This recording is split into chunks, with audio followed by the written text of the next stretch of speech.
Senior सहाफ़ी और तज्ज़िया car Nusrat Javed ने कहा है कि अगर फिफ्थ जनरेशन मीडिया वार के मौजूदा दौर में रियासती इदारों ने फेक न्यूज़ का मौसर तरीके से मुकाबला करना है तो ज़रूरी है कि मेन स्ट्रीम मीडिया और रिवायती सहाफ़त को रियासती शिकंजे से आज़ाद कर दिया जाए। अगर ऐसा ना हुआ तो पाकिस्तानी अवाम की अक्सरियत शक व शुबे में मुब्तला रहेगी और शैतान हमारे दिलों में वसवसे बढ़ाते रहेंगे। नुसरत अपने ताज़ा सियासी तज्ज़िये में कहते हैं कि मशहूर अमरीकी लिखारी मार्क ट्वेन ने लिखा था कि सच जब सफ़र के लिए अपने जूतों के तस्मे बांध रहा होता है तो तब तक झूठ आधी दुनिया का सफ़र मुकम्मल कर चुका होता है। मार्क ट्वेन के दौर में अभी इंटरनेट ईजाद नहीं हुआ था, ट्विटर और फेसबुक वाले प्लेटफॉर्म भी मैसर न थे, लिहाजा दौरे हाजिर में यूं कहा जा सकता है कि सच के बेदार होने से कई घंटे पहले ही झूठ सारी दुनिया में फैल चुका होता है और सच फ़कत इसके फैलाव की वजह से हुए नुकसान के इजाले के लिए ही अंगड़ाइयां लेते हुए बेदार होता है। नुसरत जावेद कहते हैं कि गुज़िश्ता हफ्ते जब बलूचिस्तान के इलाके लसबेला में सैलाब ज़दगान की मदद में मसरूफ़ पाक फौज का एक हेलीकॉप्टर कोर कमांडर कोयटा समेत लापता हुआ तो सोशल मीडिया पर छाए इमरान जहन साजों ने निहायत सरहद से साजिशी कहानियां तराश कर इन्हें तवातुर से फैलाना शुरू कर दिया। अक्सर जहन साजों ने जो रवैया और अंदाज इख्तियार किया वो वाज़ेह तौर पर इस इख्तिरा का इजहार था कि जो चोरों और लुटेरों के खिलाफ मुतहर्रिक इमरान ब्रिगेड ने अपना रखी है। लेकिन ये मामला फ़कत साजिशी कहानियों तक ही महदूद ना रहा। इस ब्रिगेड की जानिब से निहायत सफाकी से इस ख्वाहिश का इजहार भी हुआ कि काश लापता हेलीकॉप्टर में वो शख्स भी सवार होते जो इन दिनों इनकी नफरत का निशाना है।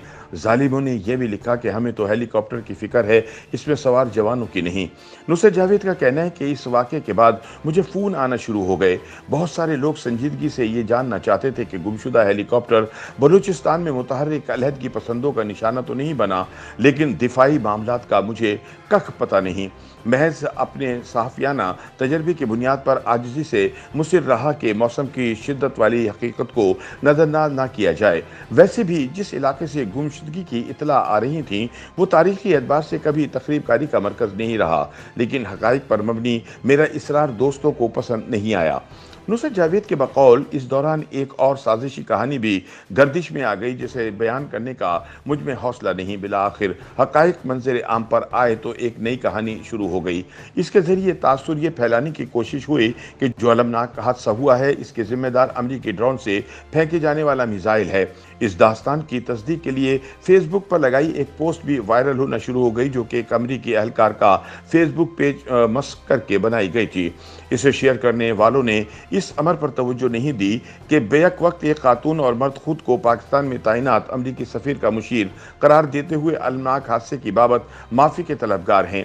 फेक न्यूज़ की असल क़ुव्वत ही ये है कि इसे घड़ने वालों को यकीन होता है कि वो जो दास्तान फैलाना चाह रहे हैं इनके अहदाफ अफराद के दिलो दिमाग पर छाए खदशात और तासुबात को ठोस शवाहिद फराहम कर रही है।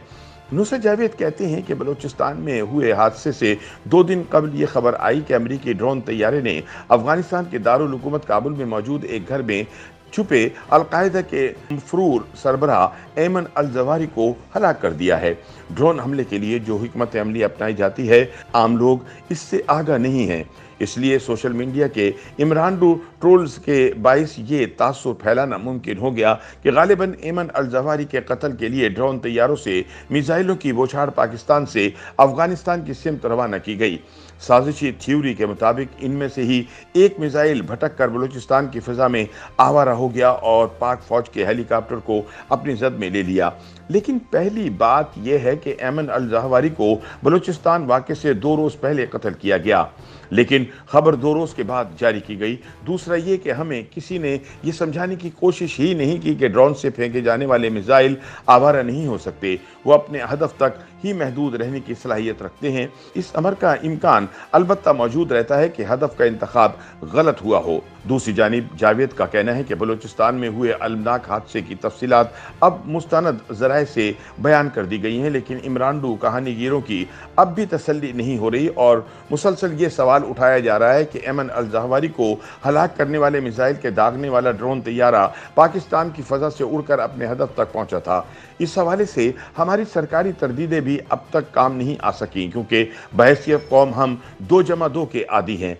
ऐमन अल जवाहिरी की ड्रोन हमले में हलाकत के बाद पाकिस्तानी रुपए की कदर अमरीकी डॉलर के मुकाबले में यकदम बेहतर से बेहतर होना शुरू हो गई। इसी बाइस ये कहानी फैलाना आसान हो रहा है कि शायद एमन अल ज़वाहिरी की हलाकत में मदद फराहम करने के बाइस अमरीका ने हमारे साथ मेहरबानी बरती और डॉलर निस्बतन सस्ता होना शुरू हो गया। पाकिस्तानियों की कमाहक कहू तादाद अगर इस कहानी पर एतबार कर रही है तो इन्हें इसका दोष नहीं देना चाहिए। नुसरत जावेद कहते हैं कि इस सूरत हाल का असल जिम्मेदार हमारा मीडिया है, जिसे फिफ्थ जनरेशन की मीडिया वार के लिए तैयार करते हुए हमारे हाकिमों ने फकत हुक्म का गुलाम बना दिया है। ऐसे में अगर फेक न्यूज़ का वाक़तन मुकाबला करना चाहते हैं तो फिर रिवायती सहाफ़त को रियासती शिकंजे से आज़ाद करना होगा। अगर ये ना हुआ तो पाकिस्तानी अवाम की अक्सरियत शक व शुबे में मुब्तला रहेगी और शैतान हमारे दिलों में वसवसे बढ़ाते रहेंगे। YouTube पर गूगली न्यूज देखने के लिए youtube.com की सर्च बार में गूगली न्यूज टीवी टाइप करें। गूगली न्यूज के पेज पर सुर्ख रंग के सब्सक्रिप्शन वाले बटन पर क्लिक करना ना भूलिए। YouTube पेज पर अपलोड होने वाली वीडियोस से बाखबर रहने के लिए बेल आइकन पर क्लिक कीजिए। आपको हर नई वीडियो के बारे में नोटिफिकेशन मौसूल हो जाएगा।